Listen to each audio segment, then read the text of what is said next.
बिस्मिल्लाहिर्रहमानिर्रहीम। Smart take cam की तरफ से मैं हूं मुमताज़ हुसैन और आज जो माइक्रोसॉफ्ट वर्ड में हम नेक्स्ट ऑप्शन देखने जा रहे हैं वो है तस्वीरों को ग्रुप करना। यानी आप पिक्चर को किस तरह ग्रुप कर सकते हैं। इसके लिए आपके पास एक से ज़्यादा इमेजेस सेलेक्ट करना बहुत ज़रूरी है। इमेजेस को सेलेक्ट करिए तो यहाँ पे ग्रुप का ऑप्शन दिया हुआ है जो कि डिसेबल है। और जैसे कि मैंने बताया कि एक से ज़्यादा इमेजेस ही ग्रुप हो सकती हैं। और ग्रुप करने का मकसद ये होता है कि जब आपको मूव वगैरह करना हो, जैसे ये दोनों इमेजेस को मुझे उठा के ऊपर रखना है या लेफ़्ट साइड पर रखना है, अगर मैं इसको अरेंज करता हूँ तो मुझे एक एक करके इमेजेस लानी पड़ती है। और इसी तरह अंडू कर देते हैं। अगर ये तमाम इमेजेस लेके जानी हो तो ये बड़ा मसला हो जाएगा, या तो मुझे एक एक करके सबको सिलेक्ट करना पड़ेगा। इसको मैंने ग्रुप किया हुआ है, इस वजह से आप देख रहे हैं कि ये आराम से ऊपर नीचे उठ रही है। अच्छा, पहले मैं इसको अनग्रुप कर देता हूँ, फिर आपको समझाता हूँ तो ये ग्रुप कैसे की जाती है। इसके लिए जैसे इन दोनों इमेजेस को हमने ग्रुप करना है तो आप पहले एक इमेजेस को सिलेक्ट करें और फिर कंट्रोल दबा के रख के दूसरी इमेज पे क्लिक कर दीजिए ताकि दोनों इमेजेस सेलेक्ट हो जाएं। उसके बाद सिंपल आपने ग्रुप ऑब्जेक्ट में जाना है और यहाँ से आपने ग्रुप कर देंगे। जैसे आप ग्रुप करते हैं तो ये देखिए ये ग्रुप हो चुकी है।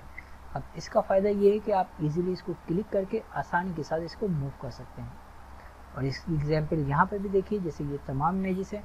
अब अगर मुझे जब भी इनको मूव करना होगा तो या तो मैं कंट्रोल दबा के पहले सबको सेलेक्ट करूँगा और फिर इनको अगर मूव करूँगा तो ये एक साथ मूव हो रही हैं।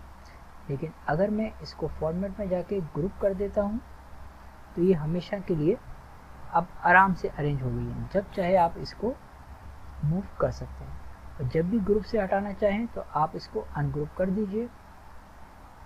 फॉर्मेट में आइए, इसको दोबारा सेलेक्ट कर देता हूँ, सेलेक्ट करके फॉर्मेट में अगेन ग्रुप में आके इसको आप अनग्रुप कर दीजिए। जैसे आप अनग्रुप करेंगे अब ये इमेजेस दोबारा से अलग अलग हो चुकी हैं। अब आप साइज़ भी अलग अलग चेंज कर सकते हैं और मूव भी अलग अलग कर सकते हैं। जब भी ये ग्रुप होती है तो साइज़ का ऑप्शन भी एक साथ ही हो रहा होता है। और इसके बाद जो नेक्स्ट ऑप्शन है वो हमारे पास है रोटेट का। इससे पहले मैं इसको अनग्रुप कर देता हूँ दोबारा। अच्छा, अब मैं एक ही इमेज को सिलेक्ट कर रहा हूँ, मुझे इसको रोटेट वगैरह करना है और बाकी इमेज को मैं डिलीट कर देता हूँ ताकि किसी किस्म की आपको कोई कन्फ्यूजन नहीं हो। इसके लिए मैंने इस इमेज को सिलेक्ट किया। रोटेट करने का एक ऑप्शन मैंने ये भी बताया था कि आप टॉप से यहाँ पे क्लिक करके ड्रैग करेंगे तो आप डायरेक्ट भी रोटेट कर सकते हैं। और इसका जो दूसरा ऑप्शन है रोटेट करने का, वो आप फॉर्मेट में जाइए, यहाँ पे रोटेट ऑब्जेक्ट और यहाँ पे रोटेट एंगल 90 डिग्री। ये देखिए हॉरिजॉन्टल। और इस तस्वीर में मैं आपको ज़्यादा सही समझ आ जाएगा तो मैं अगर सेलेक्ट करता हूँ और यहाँ पे देखिए, ये देखिए। और ख़ास तौर पर फ्लिप हॉरिजॉन्टल का ज़्यादा इस्तेमाल होता है कि जैसे आप चाह रहे हैं कि ये साइड इमेज का उस तरफ आ जाए तो आप सिंपली फ्लिप हॉरिजॉन्टल कर लीजिए। ये देखिए। इसके अलावा नेक्स्ट ऑप्शन है हमारे पास क्रॉप का। क्रॉप का ऑप्शन आमतौर पर मोबाइल में तो अक्सर इस्तेमाल किया ही होगा, लेकिन यहाँ पे हम मज़ीद इंटरेस्टिंग ऑप्शन भी देखेंगे। क्रॉप आमतौर पर किस लिए किया जाता है, मिसाल के तौर पर मुझे सिर्फ इन दो बच्चों की तस्वीर चाहिए, बाकी हिस्सा हमें नहीं चाहिए, तो सिंपल ऑप्शन इसका ये है कि आप क्रॉप पे क्लिक कीजिए। आपके पास ब्लैक से पॉइंट चारों तरफ नज़र आ रहे होंगे, किसी भी कॉर्नर से आप क्लिक कीजिए और इसको आप ड्रैग करके वहाँ तक कर दीजिए। इसी तरह मैं साइड से जाता हूँ या आप दरमियान से भी कर सकते हैं। ये देखिए। और जैसे ही मुकम्मल क्रॉप हो जाए एक दफ़ा बाहर क्लिक कर दीजिए तो जो बाकी जो एक्स्ट्रा ऑप्शन है वो आपका बिल्कुल रिमूव हो चुका होगा। ये देखिए, जो हमारी मतलूबा इमेज है वो हमारी आ गई और बाकी इमेज का ऑप्शन हमारा रिमूव हो चुका है। मैं इसको अंडू करता हूँ ताकि आपको क्रॉप के मज़ीद ऑप्शन भी बता दूँ। इसी तरह क्रॉप हम मुख्तलिफ शेप के हिसाब से भी कर सकते हैं। जैसे आप क्रॉप के नीचे एरो पर क्लिक करेंगे तो मज़ीद ऑप्शन आ जाएंगे, जैसे क्रॉप टू शेप। अब यहाँ से आप कोई भी शेप सेलेक्ट करते हैं तो आपकी इमेज उसी स्टाइल में क्रॉप हो जाती है। फॉर एग्जांपल यहाँ पर मैं ये हार्ट का शेप ले लेता हूँ, क्लिक कीजिए तो यहाँ पे देखिए ये हार्ट के शेप के अंदर ही क्रॉप हो चुकी है। तो यहाँ क्रॉप में जाके आप क्रॉप टू शेप से आप किसी भी इंटरेस्टिंग से शेप लेके भी उसी स्टाइल से क्रॉप कर सकते हैं। देखिए ये बैनर टाइप का है। ये देखिए अंडू कर देता हूँ। इसके अलावा एस्पेक्ट रेशियो भी है कि आप डायरेक्टली किसी भी रेशियो के हिसाब से स्क्वायर पिक्सल पे करना हो 1:1 कर दीजिए, तो ये बिल्कुल स्क्वायर पिक्सल के हिसाब से रोटेट कर देगा। इसके अलावा ये डिफरेंट दिए हुए हैं। 16.9 देखिए, इस तरह बाहर क्लिक कीजिए, ये आपकी क्रॉप हो चुकी है। इसके अलावा जो नेक्स्ट ऑप्शन है वो हमारे पास है साइज़ का, कि अभी इसका एक्चुअल साइज़ वैसे तो आप ड्रैग करके किसी भी वक्त बड़ा छोटा कर सकते हैं। इसके अलावा आप साइज़ चाहे यहाँ पे पॉइंट के ज़रिए भी बढ़ा सकते हैं, और अगर लिखना चाहें तो यहाँ पे आप लिख के भी अपने हिसाब से कर सकते हैं। जिसके मुकम्मल तौर पर मुझे इसकी हाइट जो है 2 इंच की चाहिए, तो 2 लिख के इंटर कर दीजिए, तो ये मुकम्मल तौर पे 2 इंच की हाइट हो चुकी है। अब नेक्स्ट ऑप्शन हम देखते हैं, थोड़ा सा पीछे की तरफ आते हैं। यहाँ पे ये 3 छोटे से आइकन दिए हुए हैं। ये रीसेट पिक्चर आपको पहले भी बताया था कि अगर आपने कोई भी इसमें स्टाइल वगैरह या कोई भी ऑप्शन लगाया हुआ है, तो रीसेट से जो भी आप चेंजिंग करते हैं वो सब नॉर्मल हालत में पहले की तरह वापस आ जाती है। इसके अलावा चेंज पिक्चर से आप इमेज को तब्दील भी कर सकते हैं। जैसे आप चाह रहे हैं, यहाँ पे आपको बाद में याद आता है कि कोई और इमेज लगानी थी, लेकिन अगर इसको आप डिलीट करके दोबारा जाएंगे तो फिर आपको पिक्चर में जाना पड़ता है और दोबारा से साइज़ सेट करना पड़ेगा। तो आप यहाँ पे इस ऑप्शन के ज़रिए आराम से तस्वीर सेलेक्ट कर सकते हैं। इससे ये होगा कि आपने इस पर कोई भी स्टाइल वगैरह भी अगर लगाया हुआ होगा तो तमाम चीज़ें वैसे ही रहेंगी। तो चेंज पिक्चर पे क्लिक कीजिए और यहाँ से जो भी आप इमेज लगाना चाह रहे हैं वो आप सेलेक्ट कर लीजिए, फॉर एग्जांपल ये, और इंसर्ट। ये देखिए आसानी के साथ आपकी इमेज तब्दील हो चुकी है। इसके अलावा कंप्रेस पिक्चर से आपकी डॉक्यूमेंट का साइज़ बहुत ज़्यादा रिड्यूस हो जाता है। जैसे कोई बड़ी इमेज है बहुत ज़्यादा, उसकी वजह से डॉक्यूमेंट आपकी हेवी हो रही है, तो आप कंप्रेस कर सकते हैं।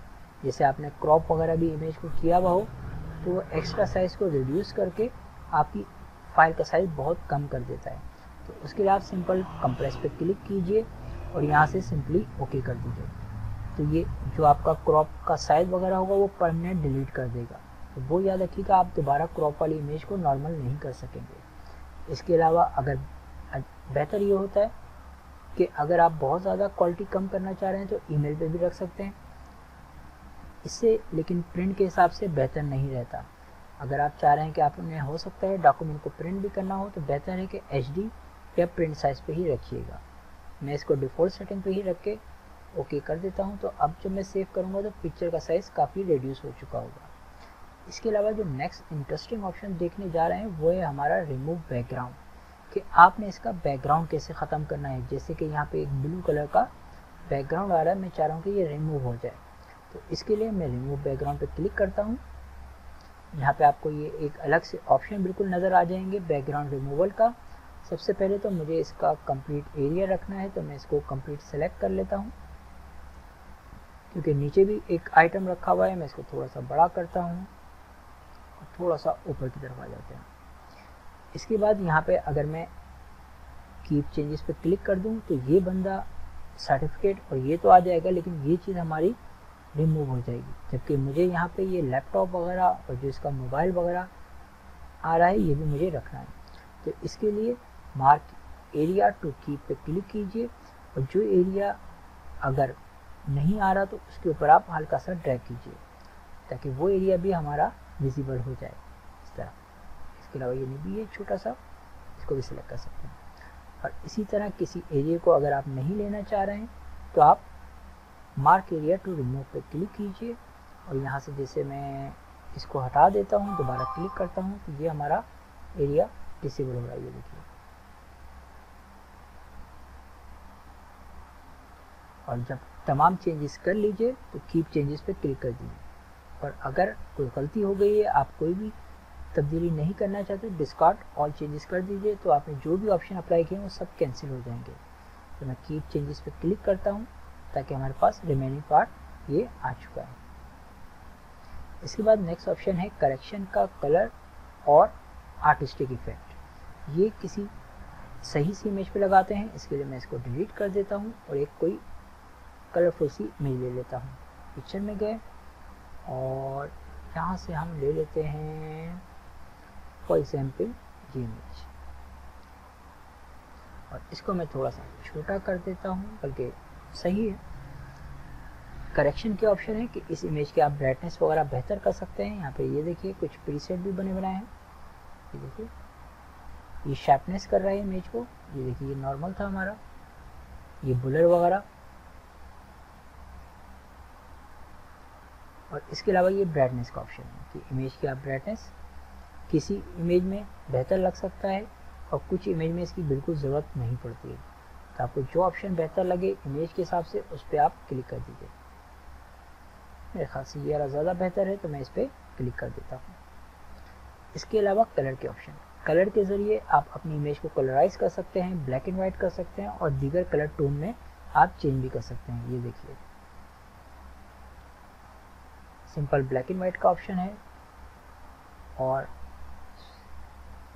ये हमारे पास ग्रे स्केल का ऑप्शन है कि आपने बिल्कुल ग्रे स्केल में रखना चाहें तो इस ऑप्शन पे भी आप क्लिक कर सकते हैं। इसके अलावा लास्ट में हमारे पास ऑप्शन दिया हुआ है आर्टिस्टिक इफेक्ट। ये इफेक्ट दिए हुए होते हैं मुख्तलिफ किस्म के, वैसे ये कम यूज़ होते हैं, लेकिन अगर आप बच्चों के हिसाब से कोई भी बॉक्स वगैरह डिज़ाइन कर रहे हो तो उसमें ये आप इंटरेस्टिंग से ऑप्शन अप्लाई कर सकते हैं। सिंपल इसके ऊपर माउस रखिए तो आपको यहाँ पे आपको प्रीव्यू दिखाता रहेगा। ये बाजू का थोड़ा सा टाइम लेता है, आप माउस रखेंगे तो यहाँ पे ये देखिए कार्टूनिक टाइप स्केच की तरह का है और ये ऊपर भी स्केच की ही तरह के ऑप्शन कुछ दिए हुए हैं। ये थोड़ी सी देर में अप्लाई होता है। ये देखिए यहाँ से आप कोई भी, जैसे मैं ये वाला इफेक्ट बेहतर लग रहा है मैं इसको अप्लाई कर देता हूँ, क्लिक कीजिए। ये देखिए आपके पास इंटरेस्टिंग सा इफेक्ट आ चुका है। अगर आपको मतलूबा रिजल्ट नहीं मिलता तो आप इसमें मज़ीद अपने हिसाब से भी चेंजिंग कर सकते हैं। जैसे कि आर्टिस्टिक इफेक्ट के अंदर आएंगे तो लास्ट में आर्टिस्टिक इफेक्ट ऑप्शन दिया हुआ है।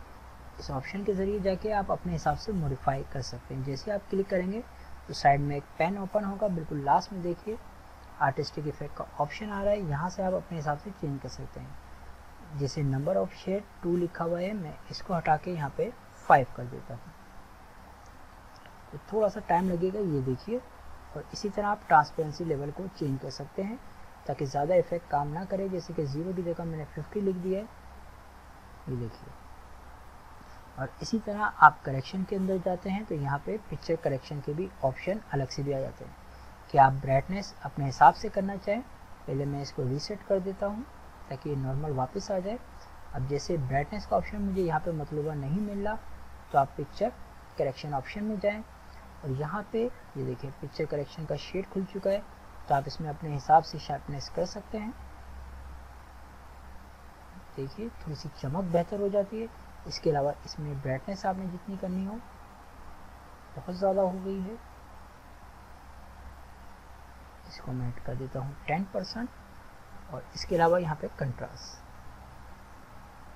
इसको भी आप थोड़ा सा बढ़ाओ। और इसी के साथ कलर के ऑप्शन, जैसे कि कलर के ऑप्शन यहाँ तो हमने देखे थे, लेकिन अपने हिसाब से जैसे येलो आ रहा है, मुझे पिंक शेड चाहिए जो कि यहाँ नहीं मिल रहा, तो आप मोर वेरिएशन में जाइए और यहाँ से मोर कलर, इस पर आप क्लिक करके अपने हिसाब से कोई भी कलर सेलेक्ट कीजिए, ओके कर दीजिए।